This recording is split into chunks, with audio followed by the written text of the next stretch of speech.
Hello बच्चों, चलिए प्रश्न को पढ़ते हैं। शब्द MONDAY मंडे के अक्षरों से कितने शब्दकोश के अर्थ या बिना अर्थ के शब्द बनाए जा सकते हैं, यह कल्पना करते हुए कि किसी अक्षर की पुनरावृत्ति नहीं होगी। और यहाँ पर हमें C1 और C2 दो स्तंभ दिए गए हैं बच्चों, और हमें यहाँ पर सही स्तंभ मिलाना है। ए को 1, 2, 3 में से जो जो भी सही उत्तर होगा उससे हमें इसको मिलान करना है। प्रश्न को हल करेंगे, परंतु उसके पहले हम मुख्य अवधारणा लिखेंगे। तो यहां से लिख लेते हैं प्रश्न के लिए मुख्य अवधारणा।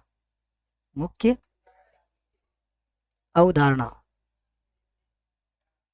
मुख्य अवधारणा में देखिए, हम एक सूत्र लिखने वाले हैं। हम जानते हैं यदि n वस्तुएं हैं हमारे पास, और n वस्तुओं में से n विभिन्न वस्तुओं की बात हो रही है, n विभिन्न वस्तुओं में से यदि r विभिन्न वस्तुओं को लेकर क्रमचयों की संख्या ज्ञात करना हो तो वो NP r के सूत्र से ज्ञात की जाती है।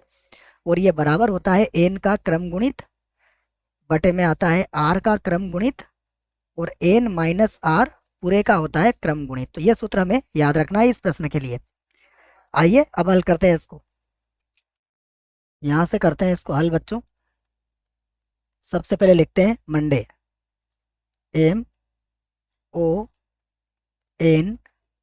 उसके बाद DAY, मंडे में अक्षरों की संख्या, अक्षरों की संख्या।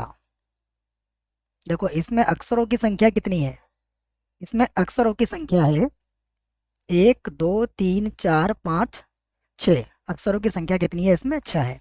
ठीक है, अब हम पहला वाला भाग हल करते हैं। तो पहले भाग में क्या है, यह कहा गया है कि एक समय में 4 अक्षर लिए जाते हैं। तो यदि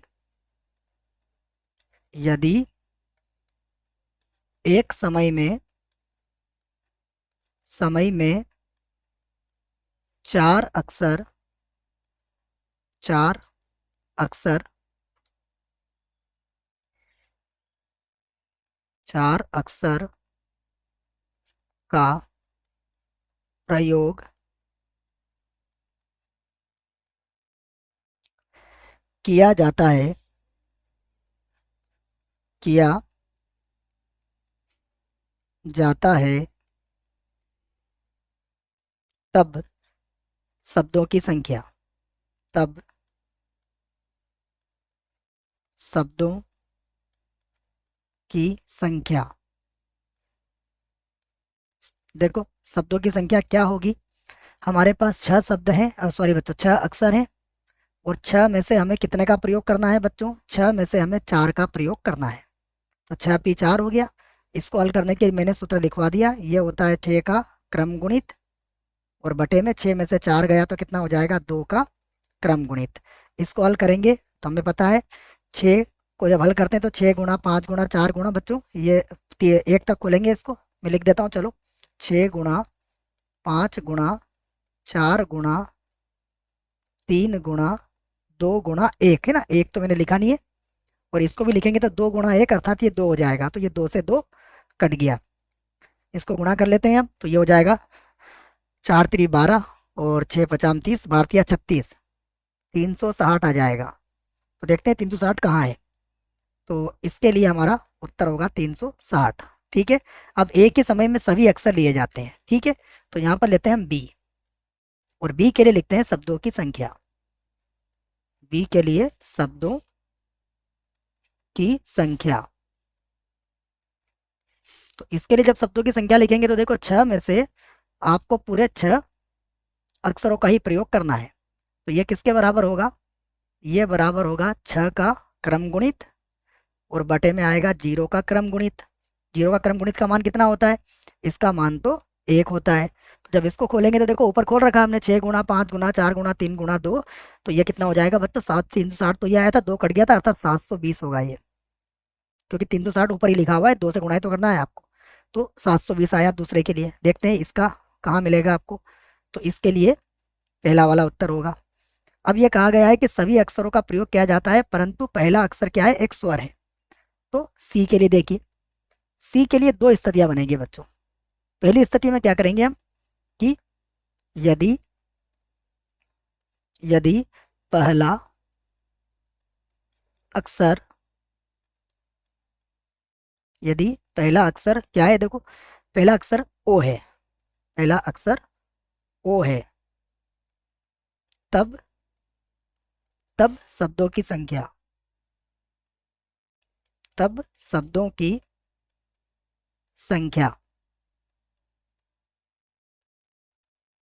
देखिए यदि पहला अक्षर ओ है तब शब्दों की संख्या क्या होगी, ओ को तो आप बच्चों स्थिर कर देंगे, बचेंगे कितने, पांच, तो पांच में से पांच अक्षरों को लेने के तरीके, पांच पी पांच हो जाएगा, जो किसके बराबर होगा, ये होगा पांच का क्रम गुणित, और बटे में कितना आ जाएगा, जीरो का क्रम गुणित, और पांच को हल करोगे तो पांच गुणा चार गुणा तीन गुणा दो, ये हो जाएगा 120 के बराबर।